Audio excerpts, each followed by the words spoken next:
Hello, everybody. Happy Earth Day.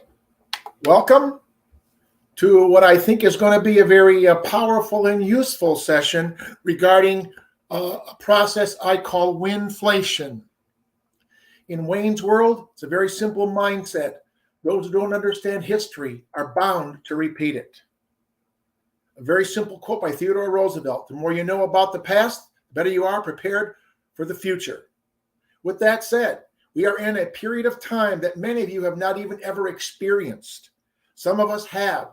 I'll have the pleasure, privilege, and power to share exactly what happened over 40 years ago when I first learned about how I should best and how other people should best win during an inflationary period of time. Hence, today our topic is WIN-FLATION with Wayne. Look at this statistic. I just pulled this up this morning. The average interest rate a year ago in 2021 was 3.15%. Today, the quote shows 5.29% as the average 30-year fixed rate.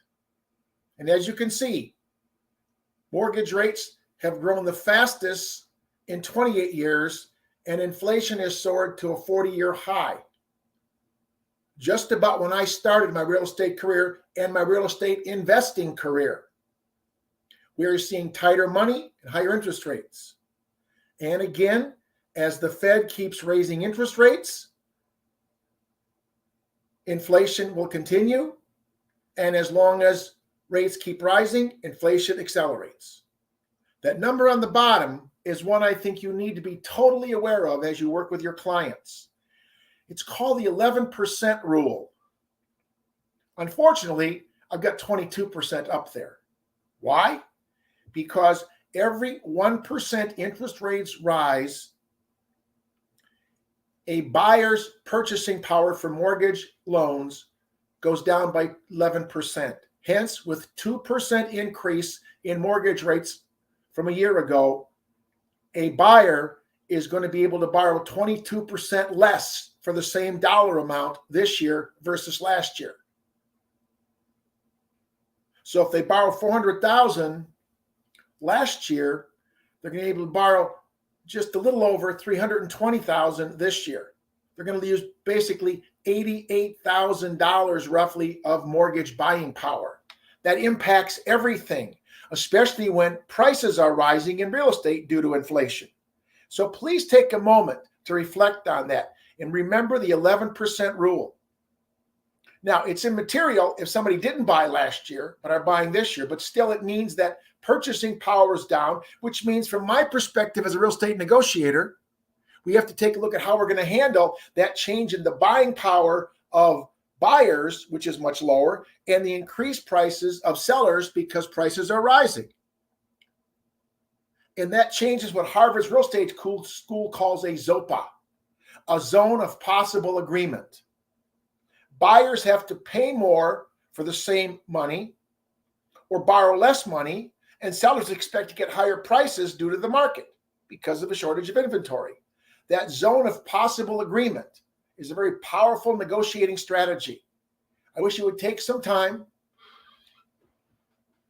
Love to have you in one of my seminars to learn about Harvard's understanding, concept, and training in ZOPA. We covered a lot in our Real Estate Negotiation Institute classes.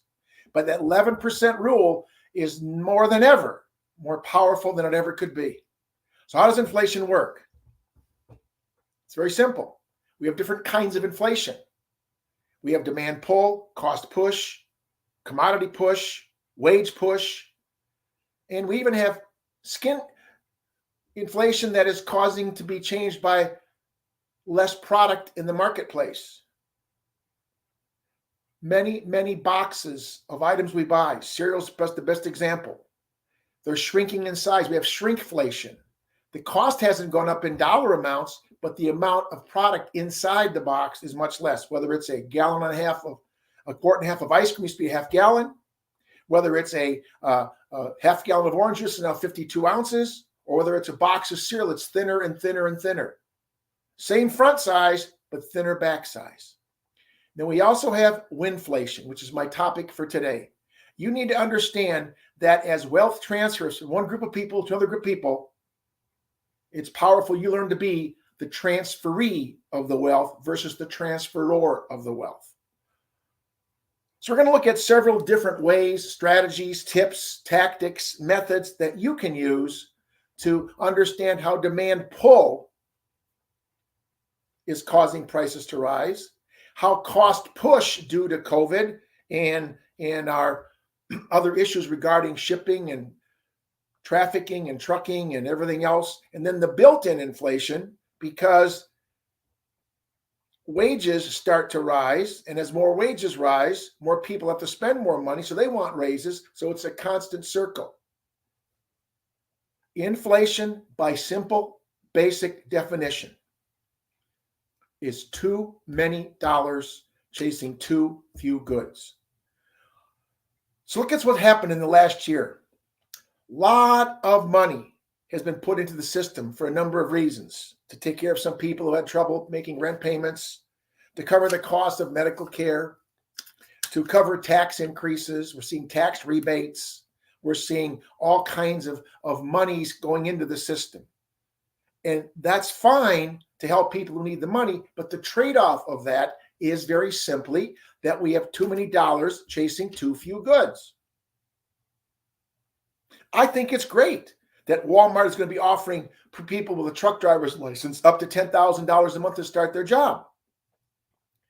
But all that means is they have more money to spend, and if nobody's producing, prices will rise because people will have extra money and they will spend it. That's just built-in inflation. And as more people want what's there, it's not there, prices rise. So we see the sticker price of cars rising, the cost of food rising. We'll look at some very interesting facts as we get through this whole program today. So there's many different kinds of inflation, but it all boils down to one simple fact. Too many dollars chasing too few goods. History is so powerful. And as we said at the beginning, if you don't understand history, you're bound to repeat it. Let's go back, way back into the 1920s with the German hyperinflation. Prices were rising by the hour. People wanted to get paid daily, and they'd run with their money to the grocery store to buy things before prices went up. They actually would run from their job to the grocery store with all that money to go buy things before prices went up. And you'd see people, we have pictures of this, running down from their work with a wheelbarrow full of money. And some money's blowing off in the wind. They're not even picking it up. They get to the grocery store, and there's a whole bunch of other wheelbarrows lined up in the front of the store. Look at some historical pictures of Germany's hyperinflation. You'll see this. All these wheelbarrows, all filled up with money. People run inside, buy their groceries, run outside to be able to go pay for them. Guess what they found when they went outside? The money was there. Not one penny taken. But all the wheelbarrows were gone. See, the hard assets had more value than the paper.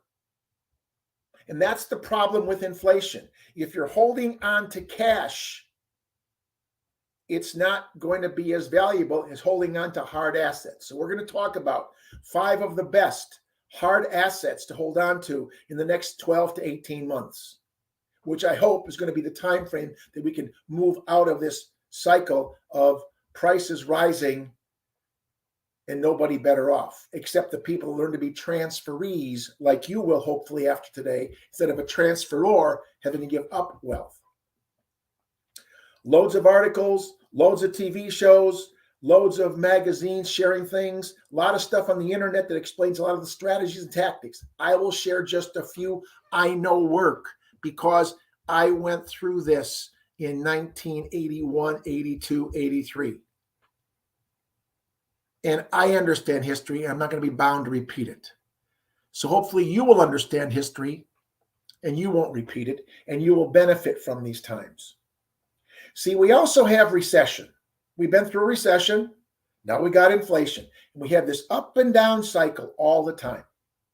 It doesn't really make a difference to me, nor should it to you, whether or not we have a recession or whether we have inflation. Because in either cycle, we know a couple of things. One, we don't know how long or how bad or good they're going to be. We don't know anything about the length of them at the beginning. It's a guesstimate. But we do know whether it's an inflationary period of time like now or a recessionary period like we just been through. Wealth always transfers from one group of people to another group of people. You need to leave here today working on any strategy, tactic, or method that allows you to become a transferee of wealth in the next 18 months versus a transferor. You do not want to lose money. One of my 10 commandments of wealth building that we've started to share over the weeks together is don't lose money. With that said, maybe some key things as we move forward this morning or this afternoon, depending on where you're at. Inflation is a measure of the rate of rising prices of goods and services, and we have the data. I'm going to share the data in a few moments. And why do we have inflation? Because we had increased production costs. Much of it was raw materials. Those of you that know what the market is to build a home, the cost of lumber, the cost of drywall, the cost of roofing, and the cost of wages of the workers, as well as the increased costs due to COVID, have caused inflation. So there's a surge in demand. That's why sometimes we shelves that are empty. That's why sometimes we see things that aren't available. And all of a sudden, consumers are willing to pay more for the product. So it's been a while since we started this process. What have you done to change your buying habits at the grocery store?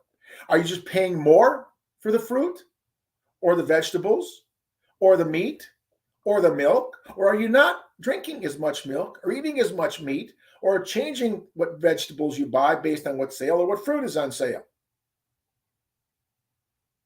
Or have you just paid more? Many people have just paid more. Some people have no choice.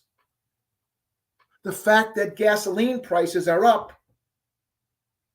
is very critical if you need to drive a long way to work. So before we leave here today, I want you to think seriously, not about all the numbers you see out there in the charts I'm going to show you, but most importantly, what's your personal inflation numbers? Because see, if you don't drive to work, if you don't have to drive a long distance, if you don't use your car, you don't care if gas prices are $10 a gallon. It's not impacting your budget. But if you need to use gas every day for your business, for your travel, for whatever, then you're very sensitive to gas prices. If you don't smoke, you don't care what tobacco prices have done. If you don't eat meat, you don't care what steak is selling for or hamburger is selling for. But if you eat vegetables, you're very concerned about the vegetable prices. Did you change from organic to regular eggs because they're much more expensive? Did you even have eggs during these holiday seasons we've had between Passover, Ramadan, and Easter?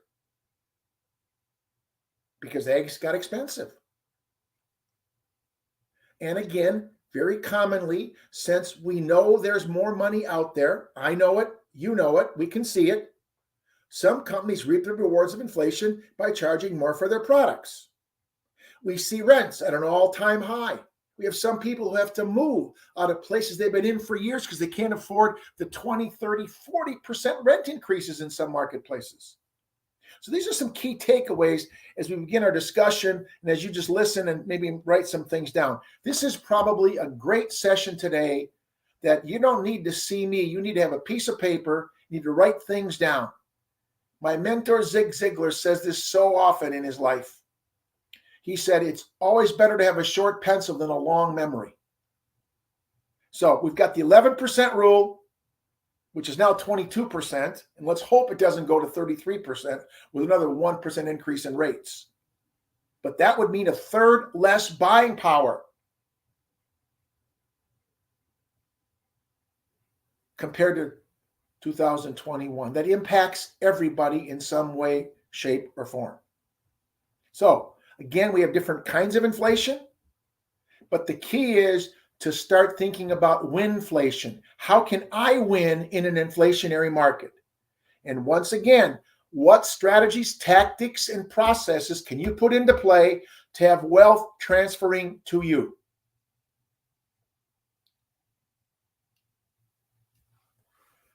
So let's think of inflation as a balloon. If I gave two people balloons and gave them each separate directions before I said go, one person I told and whispered in their ear, blow up the balloon as slow as you can so it gets bigger and bigger and bigger, because the winner is the person whose balloon gets to be the largest before it breaks. The other person, I said, the directions are, build and blow into the balloon as fast as you can so that your balloon breaks first. Now, one person is slowly blowing air into the balloon. The other person is blowing very fast. When I say go, what do you think is going to happen? Who's going to win? The person blowing slow to get the balloon the largest, or the person blowing fast to break the balloon? Obviously, the person blowing fast. On the other hand, whose balloon will get bigger if we measured those balloons right before they broke with a picture? The person blowing slow. So an economy can grow slowly and get bigger and better. An economy that grows too fast, i.e. inflation, breaks too soon. We now have a break. Our balloons are breaking because we're blowing too much air, i.e. money, into a system too fast. That's one analogy. The other analogy is, once we have two balloons blown up to the same size, and we'll call that 8, 10, 12, 15, 18 months, hopefully no longer, before inflation is curbed and it starts to come down. The Fed, which controls the money supply, and in Wayne's world, Wayne Paprocki always has said, the most powerful person in the United States of America is not the President of the United States. It's the Chairman of the Federal Reserve and the Board of Governors he or she works with. Why? Because they control the money supply. And right now, we are seeing the Fed doing one of the three things it can do to bring the interest rates down or keep them stable by taking money out of the system. We just proved it to you a year ago. You didn't need nearly as much money to borrow $400,000 as you do today. 22% more to be able to borrow the same amount of money. So now we got the two balloons at the exact same size. And you stand with a big circle around you. Let's say you put a circle that's 6 feet diameter and you're in the middle of it. Now, one of you lets the air out real slow till it's totally deflated and it falls out of your hand. Take a longer time. On the other hand, the other person just lets the balloon go. In a matter of seconds, the balloon you let go is out of air real fast. But where did it land? We don't know. It could be this way, that way, near you, far away from you. On the other hand, if you let it out real slow and finally gets nowhere, it'll drop right next to you in the circle. Which means the next issue has to be, not only do we want not blow the balloon up too fast, we don't want to let the air out too soon, because that creates another problem in the economy. So we are headed for a balloon that's still being blown up. And then at some point in the future, and I sure don't know the right date and time, the sooner the better, I understand that, but I can't control that. We all do by how we handle our money. Once we let the air out, once it looks like we've turned the corner and the Fed stops raising interest rates in their meetings, the Fed doesn't change the discount rate that they charge banks, the Fed doesn't change the required reserve ratio for banks, then we know we can let the air out slowly. That balloon is a powerful way to realize what's happening in our economy. And it's blown up real fast in 1 year. And that's the problem. So, 5 facts. Number 1, the Fed defines inflation as increase in the price of goods and services over time. And we have seen that. You'll see very shortly all the things that have happened just recently, let alone the last year in the process. And inflation is caused by, as I said before, too many dollars chasing too few goods. I'm an entrepreneur. I'm a real estate investor. I saw inflation coming. Now, 2 years ago, I saw a problem with people not having enough money. So at every single one of the multifamily buildings that I own, I gave everybody a rent rebate or a freeze on rents with some money back for a year. I knew it was going to be tough for them. And I value my tenants like I value my family. They are my family. And so they were able to save $40, $50, $60, $70, up to $80 a month in rent so they could do other things with their family. Here it is, 2 years later. I just raised rents in February on every single one of those properties in every single one of those units. And guess what? Not one person left. And guess what? In the last 2 years, I've had no new tenants. It was a win-win. At the time they needed some money, I helped them. Now that they have more money, I want it.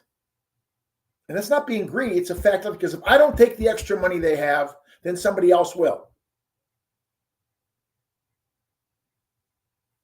See, we've learned several months ago that for a person who's making somewhere around a minimum wage or a living wage, anywhere from $12 to $15 an hour, and that's not a lot, but it's what a lot of people make, that in the last year they needed at least a $7 to $8 an hour raise to be in the same place they were a year ago. So if some person was making $12 an hour a year ago, it's not making $20 this year, they're behind the eight ball. If they got a $5 an hour raise, they should have been cutting back. They're making $15 an hour and got a raise to $20 an hour. How do you tell them you ought to be cutting back? You're worse off now than you were a year ago. They see $5 more an hour. They see $40 more a day. They see $200 more a week. And that looks like a lot of money, but they're actually behind. They should have been cutting back. And that's our problem. People can't delay instant gratification or have no choice about some things they have to spend money on. So the inflation rate for the 12 months ending in January 2021 was 1.4%. That was well within the Fed's guidelines of trying to modulate inflation. Way below what they wanted to do. It was way below their target. They wanted to be around the 2% plus area. They've done a great job up till then. But then all of a sudden, from about a year and a half ago, as we started seeing people needing more money, people having some problems, COVID came in and devastated a lot of things. And then we had the other issues that popped up. We started giving a lot of people a lot of money for a lot of good reasons. Some of those people wasted money. Some people did every dollar they got and survived. That's not the issue. The issue is, as a big economy, as a macro economy, we now have too many dollars chasing too few goods.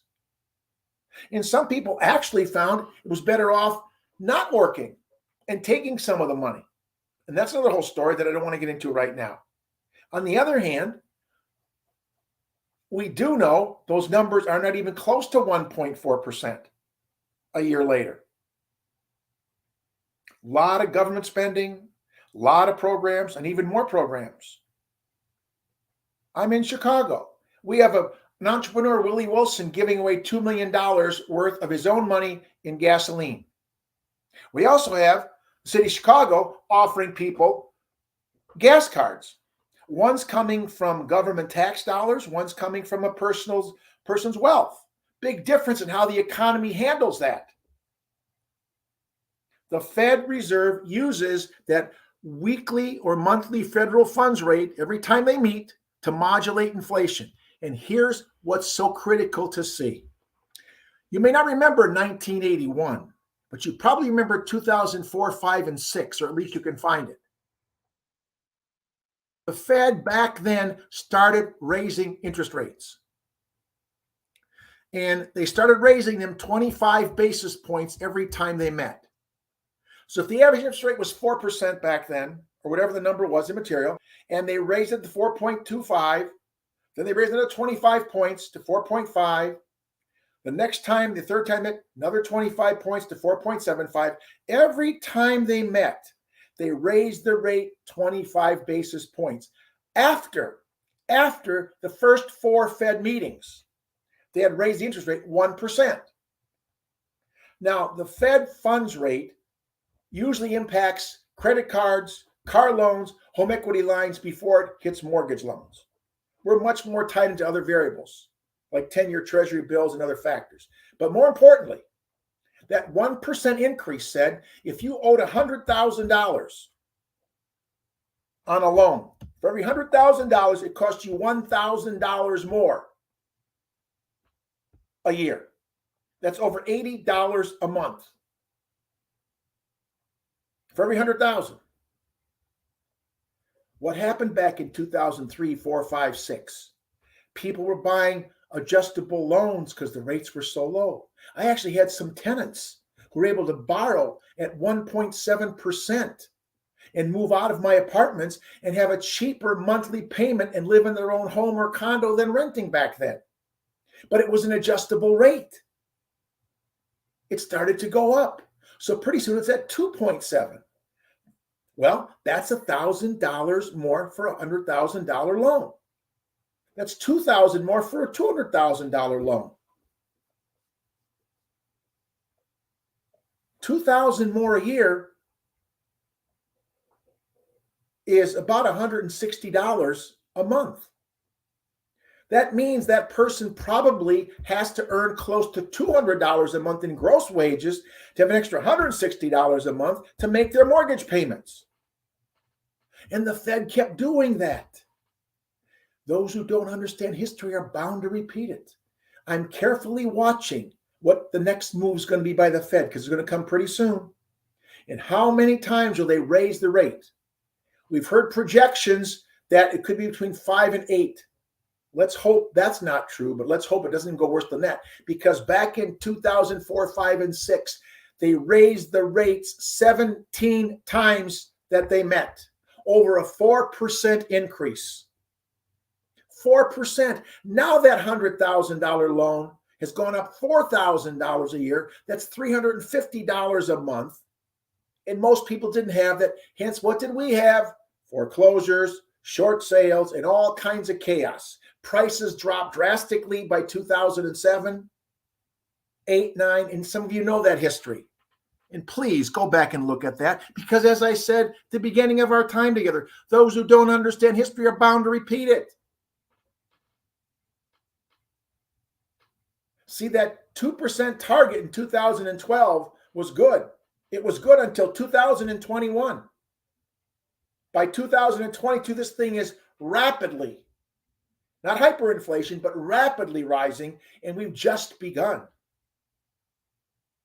So very importantly, realize the process. With that said, I pulled this data most recently. Now look at these items and which ones are more your lifestyle. And again, these numbers are averages, so in some markets they could be worse than others. But it's current data. We know rental cars are gone crazy in some markets. Utility prices have gone up a lot. And even in some market areas, and now we've just had this crisis with the chickens that raised it more than 10%. Eggs went up more than 13% recently because of the problem with the chickens. But obviously, things that people call as staples. So will people cut back on any new furniture purchases? We just had another huge furniture chain close its big doors in Lincolnshire, Illinois. 3 big furniture stores built a few years ago. Beautiful, huge buildings. 2 are gone. 2 are empty. 1 left.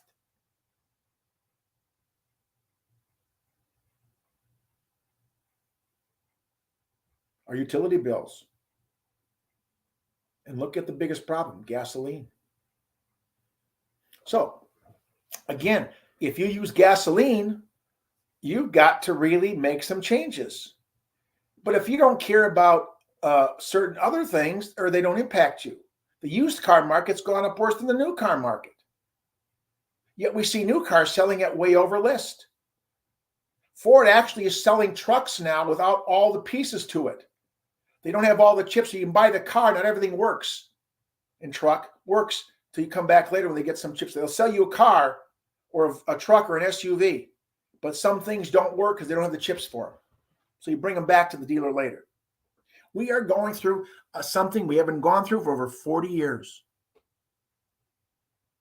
And here is a lot of numbers, and these numbers will change. And I'm sure when we look between February and March, or April and April, or May and May, or June and June, we'll see some numbers that could maybe come down in some areas, but go up in other areas.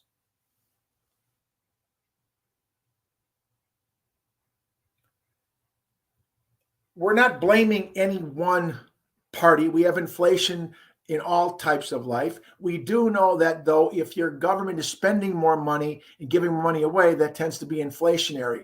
And fuel is the number one problem, in transportation. You can't read the content, but food, transportation, and fuel tend to be the biggies that have caused a lot of people some problems. So with that said, on the right side, I put 5 simple concepts of what you do with your money.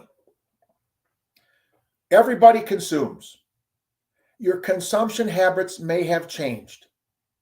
Maybe there's less dining out. Maybe there's less of certain food items or more of other items. Maybe you're buying some things on sale in quantity and storing it. Maybe you're only buying certain things that are store brands and no national brands. Maybe you're ordering where you can pick up some discounts, take advantage of rewards programs or digital deals or some other things grocery stores are offering and shop that way. Maybe more coupons. But your consumption patterns have changed. They should, because most of you don't have as much money as you need to do the same things you were doing a year ago. I'm hoping after today, as you start thinking of some of these ideas, you will start to realize I need to find a way to have more money so I can buy the same things, or if I can buy them for less price. Last week, my guess is if a person shopped at one of the grocery stores in my market area and needed milk, they might have bought chocolate milk for the kids for the first time in quantity, because milk was anywhere from $3 a gallon and up. Some as high as $4 and $5, not organic. Yet the chocolate milk was on sale for 97 cents a half gallon. So for $1.94, I could buy a gallon of chocolate milk or spend over $3 a gallon for white milk. I'm guessing some kids got a treat, chocolate milk. They might have had chocolate milk in their cereal, made hot cocoa at night. Maybe the parents drank hot cocoa instead of coffee, because that was an unbelievable price. And there was no limit. So consumption has to be a part of your action plan. Investing definitely has to be a part of your action plan, and that's why we're here today, looking at the 5 best investments. And one of them, to me, is the ideal investment. And you probably can guess which one that is, without even knowing the 5. And then we have to find a way to avoid taxes like poison. Most of you just finished your tax returns or you took an extension. What could you have done differently starting this January? You didn't do last year because it was too late. So by the end of 2022, you will be able to pay less taxes. What are some tax avoidance strategies, i.e., a future Friday with Wayne's World on wealth? What are some tax avoidance strategies? Now, I did not say tax evasion strategies. That's illegal. There's enough deductions, especially for realtors and self-employed people and realtors who invest in real estate, that you don't need to evade taxes. Take all the tax deductions you're allowed by law, which you should take. Then you also have to realize you need to put some money away for safety. Not savings, S-A-V-I-N-G-S, but S-A-F-E-I-N-G-S. An emergency fund, S-A-F-E. 4 letters make a forward phrase, a set aside for emergencies. Now, if you have access to cash through a HELOC, you don't need a big savings amount of money. You just need it when you want it, but you'll borrow for it. If you want to keep a few dollars somewhere at home just in case, or some opportunity comes up where you need cash. Because sometimes some of the best ways to save money in a market like this is pay cash. Many, and more than I've seen ever before, stores are offering a discount if you pay. I had to drop my car for an estimate at a body shop. They just said, we'd be happy to take your credit card. There's a 3.5% charge on any repairs over $2,000 using a credit card. So do you want to save 3.5% on your $5,000 auto repair? Pay them in cash. We've seen gas stations offer different prices for credit and cash. I just had to get a new big plate glass window in one of my rental properties. 3% if I charge, less than 3% if I pay cash. I still got my receipt. I still got my tax deduction, just I did not use my credit card. So sometimes savings comes that way right now. Cash is king. And then the whole thing boils around to having knowledge about what to look for in the future. For example, I don't know if you do this, but I can go online every week and on Tuesday, see the last day of all the flyers at the grocery stores I shop at. I shop at 2 major grocery stores. I can see all the prices that are good through Tuesday, but I also can see the new flyer coming out Wednesday. So if I was going to buy something on Tuesday,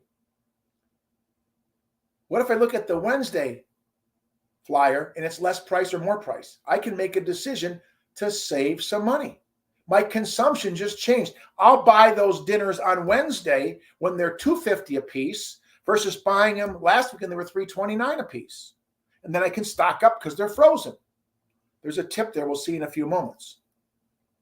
See, so if you put all that together and rearrange the letters, you see that stick at the bottom? S-T-I-C-K, savings, S, taxes, T, I, investing, C, consumption, K, knowledge. You've got to look at the stick and you throw the stick as far as you can every pay period. And as soon as you get there, you can see a little further. So I can see this week's prices at the grocery store versus last week's prices. I can see company saying to me, price increase on June 1st. Should I buy it now? We got to look to the future by throwing the stick. But the stick is, how do I control my consumption by paying less for the same amount or buying in quantity? How do I avoid taxes? How do I invest? Where should I invest? We'll take a look at the 3 best real estate investments before we leave here today, as well as some other areas that I think are good to look at. And then what about the savings?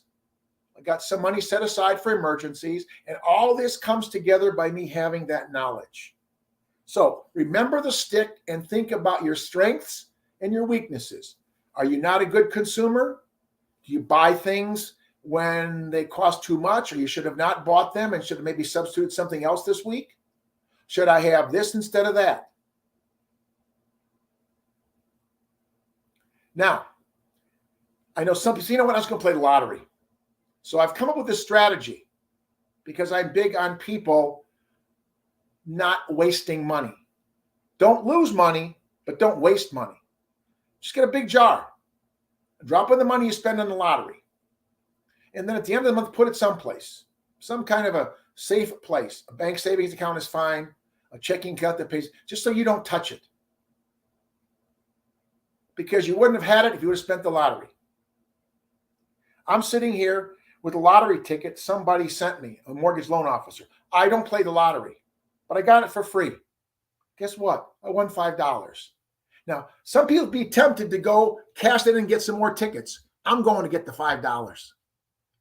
That's my style, and I hope maybe that's the style more people would have. So then every month, keep putting all that money you would have spent in the lottery in the jar. Don't stop. And if you spend $20 a week on the lottery, you can see that in a year you have $1,040, then $2,080, and with just 2.5% interest on your money, you have over $3,000 in 3 years by not playing the lottery. Not a bad guaranteed jackpot. I jokingly tell people when I go to Vegas, I never lose. There's one machine I always play. I put the money in, or I get a card number in, and I get money out. It's called the ATM machine. Ha, ha, ha. I never lose at the ATM machines in any Vegas casino. I break even, but I didn't lose. See, don't lose money.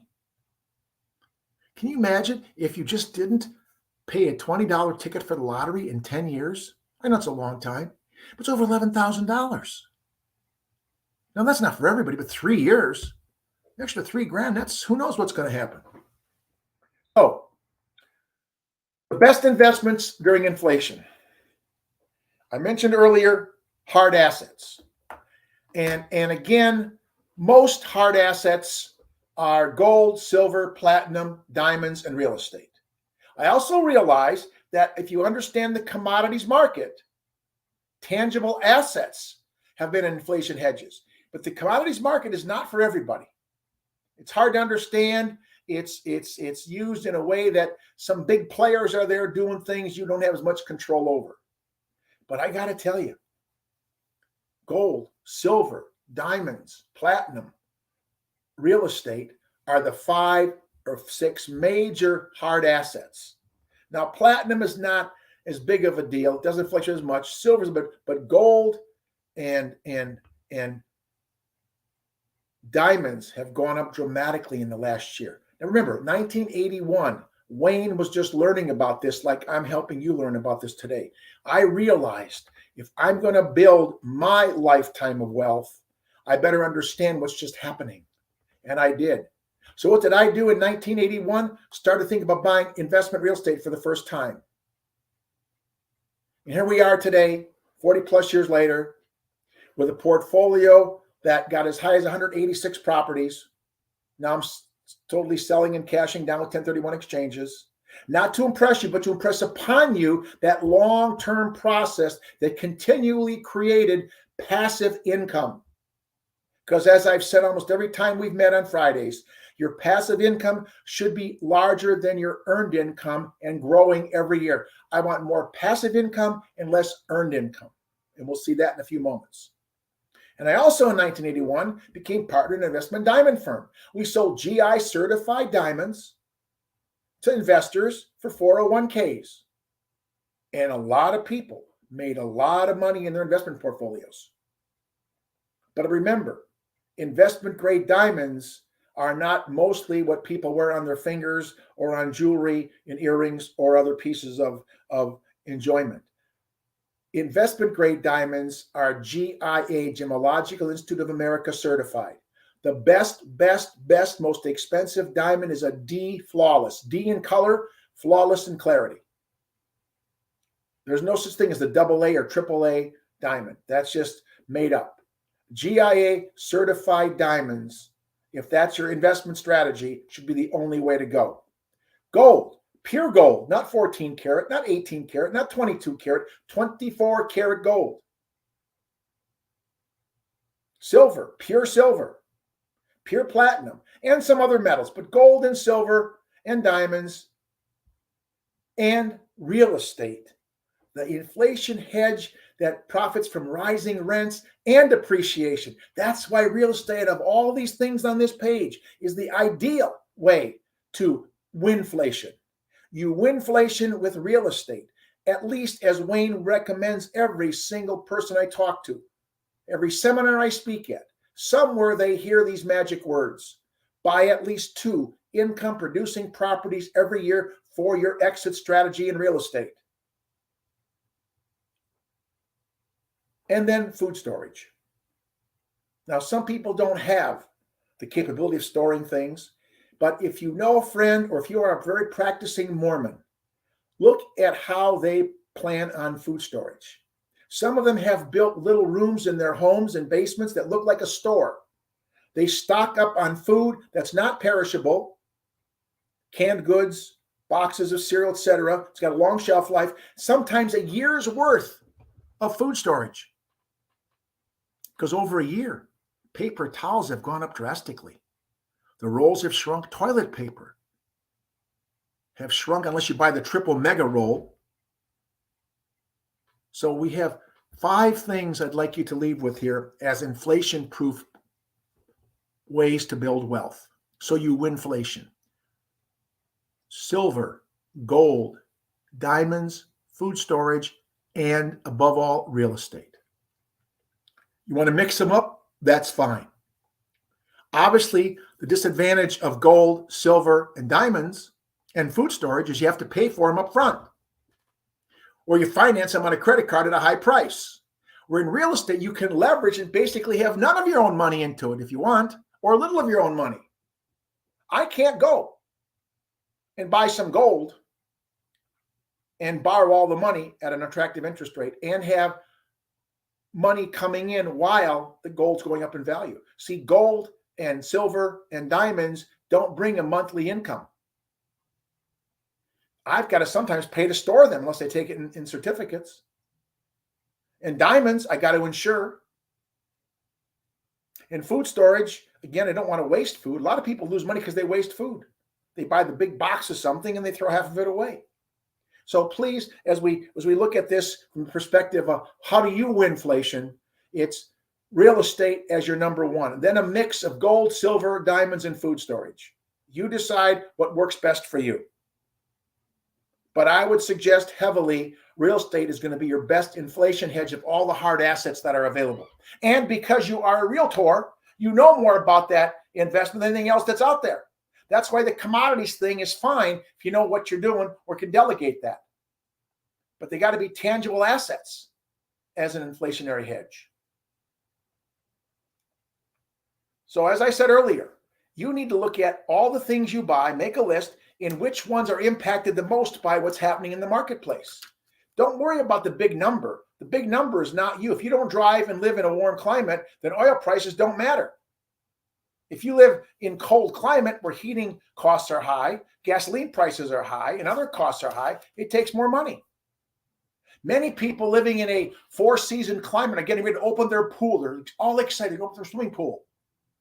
The odds are it's going to cost them a lot of money to open it, a lot of money to get it cleaned and ready, and then a lot of money to fill it up with water. And then at the end of the year, maybe October, November, they got to drain the water, shut it down, cover it up, and they go through a cycle. If you live in a warm climate, you don't change the water that often, if at all. You keep filtering it. You don't have to close it up and redo it. So if you live in places where certain things don't matter, or you don't have a lifestyle where certain things matter, who cares? See, if you're taking Uber every day, then maybe you're impacted by the extra % they added for prices. But if you never take Uber, you don't care what Uber charges. So if you live in New York City, as I said, and don't drive and have 4 teenagers, then rent and food will be steep. And again, published rates are generic. They're average. They're numbers across the board. It's kind of like real estate prices. They've got to be looked at very, very locally. Sometimes a subdivision, sometimes a zip code on one side of town is different than the average. So averages are misleading. So develop now your own personal inflation rate of the things you eat the most, do the most, spend the most, and need money for the most. And then see how that's impacting your budget. With that said, there's a couple of tips to prepare you for inflation. And I use the word tips as one possible tool that helps you make some money. See, there's that $100 bill, and it's slowly being eroded to be less than $1 because of inflation. It's burning itself through. Interestingly enough, it also brings up an analogy for me to share with you. I have the opinion the only entity that can take a very valuable resource like paper and make it worth less or almost worthless by printing on it is the federal government. They take money that's losing value and print it on valuable paper. Some of you holding money for the last 10, 15, 20 years, your dollar is worth a fraction of what it was. So this is the time not to be savings, but savings, just a little bit for the emergency fund, but more so investing. And I just gave you the 5: gold, silver, diamonds, food storage, and real estate. There is one more, which we'll talk about in a few moments.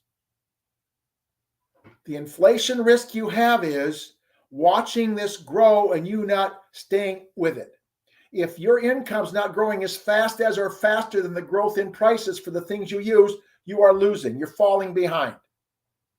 Again, if you didn't get a $10 an hour pay raise in the last year, you're making $12 to $15 an hour, you're behind the 8 ball. You should have been cutting back. But many of you started spending more. And as a result of inflation, what did I say happens first? HELOC rates, credit card rates, car loan rates all go up first. And many people on tight budgets have a credit card they used because they needed to, and they started to borrow some money. I've got some family right now calling me. They've got to refinance because their credit card debt is killing them. And they're both making a good salary, but they got into a hole. Compound interest is the 8th wonder of the world. If you use it wisely, it works very well. If you use it poorly, it can hurt you. See, credit is a power tool in a consumer workshop. And power tools make life much easier if you use them correctly by following instructions. So, tips. Treasury, investment, protected securities, tips. They're linked to the inflation rate. So if you want something that's not a hard asset, because you want some paper, then I would recommend you look at tips. They're right now one of the few investments that you can buy and understand and not have to learn a lot about that are issued by the Treasury and they're inflation protected. Because we're going to have inflation. So if I'm going to put some money aside, saving, S-A-V-I-N-G-S, definitely a strategy to take some time to look at, tips. But if I want to really build wealth, then it's hard assets, not paper assets. See, you get the inflation adjusted principal or your original, whichever is greater, so you don't really lose, so to speak. You get a choice. So if there's a lot of inflation, you'll get the higher amount. If it went down, you'll get your principal back. So you got nothing, but the odds are inflation is here. It looks like everybody's thinking 12 to 18 months. Let's hope that's correct. I'd love to see it closer to 12. I'd love to see it even less than 12. But again, no one can predict how long or how high. That's the problem right now. Nobody who says they can predict how long or how high is somebody I believe in. That's Wayne. Wayne's World will not predict how long or how high. But I do know that if we see what happened in 2004 with 17 straight Fed increases in the federal funds rate, we got a mess on our hands, a very huge mess on our hands, and a lot of people hurt. That's going to be a definite problem that we're going to have in the marketplace. With that said, what are some best real estate investments as a hedge? Well, single family home still ain't bad if you're living in it. The key there is let your equity work for you. Take some of the equity out and do something with it. If you just let it sit there, your prices are going up whether you owe a lot on it or owe nothing on it. Inflation is going to raise the price the same way. Might as well use that money maybe to make another real estate investment. A great time if you and your family can agree on using some of our equity to buy a real estate investment or some of the other things if you want to work on that process. But leaving it sit there is kind of like an ego trip, but it's safe. So I won't argue either way, except I like risk equals reward. I've got a lot of guts to make some investments. I'll take the risk. If you won't, then leave it there. We know that rental property is the second best way to build wealth. You can do that without a home. So this is the greatest time in the world to buy at least 2 a year. At least 2 a year. And the third thing to look at, if you're not that sure about owning hard real estate as an investment, maybe a real estate investment trust could be looked at. Please realize that we have real estate self-directed IRAs to look at. So maybe looking at an REIT or real estate investment trust would be a good hedge for you. But I'd prefer you buy the property itself as a rental property and get into your equity in your home and use it to buy something right now that's going to be a hard asset to go up in value. And you heard my 5. So 2 things that really hit me strong. One's the rule of 72s. Really 3 things. And if you haven't seen this, you take the rate of return or the rate of inflation and divide it into 72. That tells you how fast stuff will double. So right now, we're looking at an 8 to 9% inflation rate right now. That means in about 8 to 9 years, whatever investment you buy should double. That means a house should double in price if we keep this up. If it goes down, it'll take longer. At 6%, it takes 12 years. At 4%, it takes 18 years. But let's take real estate. If I borrow 80%, 70%, 90%, 100%, and my property goes up in doubles in 9 years or 8 years, or even at 4%, 18 years, my investment has been huge because I paid little cash to get all that appreciation. Because the price is going to double at 4% in 18 years or at 8% in 9 years, whether you put all the money down and paid in cash or borrowed every single penny. So equity is not something that really has the same benefit as using the money. I have no problem with borrowing as much as you can, but paying it off as fast as you can and using as much as you can while you're doing that. Let that money circulate. Just like you want to mix the soup so it doesn't get that little scum on the top. You want to mix the soup. You want to mix the pasta so it doesn't boil over. You keep mixing the pasta, it won't boil over. You don't mix it, it boils over. You got to keep the money working for you. So the rule of 72s is pretty simple. Divide any rate of return or any inflation rate into 72. So here's the kicker. Most people don't know these 2 rules. There's the rule of 72. The rule of 114 says if I divide the rate into 114, it tells me how fast things triple in value. So if we have an 8% inflation rate, 8 into 114 means in about 14 years, the money triples. And the rule of 144, I really get excited about. How fast will my money quadruple? At 8%. If inflation is 8%, or rate of return is 8%, or 6%, or 4%, that number, even at 4%, 4 into 14 is 3, 4 into 24 is 6. In 36 years, my investment quadruples. If I bought a home as an investment and paid it off with a 30-year mortgage, and in 30 years, it's going to almost quadruple in value. If I put little of my money down in that, wow. Plus all the tax benefits. So I know 72s everybody teaches, but you know what? I'll bet none of you on this call or any of your friends you talk to say, do you know the rule of 144s or the rule of 114s? Some don't even know the rule of 72s. This to me is powerful because it shows me actual what I can expect, my expectations to triple or quadruple my money. Forget about doubling it. Let's think about tripling and quadrupling our money. That's the key element in the process as I see it. Now, we talked about active income and passive income. I say your earned income or your passive income is much more powerful than your active income or your portfolio. You have to have risk, and you trade hours for money. Passive income, you're earning it by watching your rents every month come in or the value of your property go up in value. And so here's a quick summary. Earned income, you go work for it. You got to put hours in. You're trading time for money.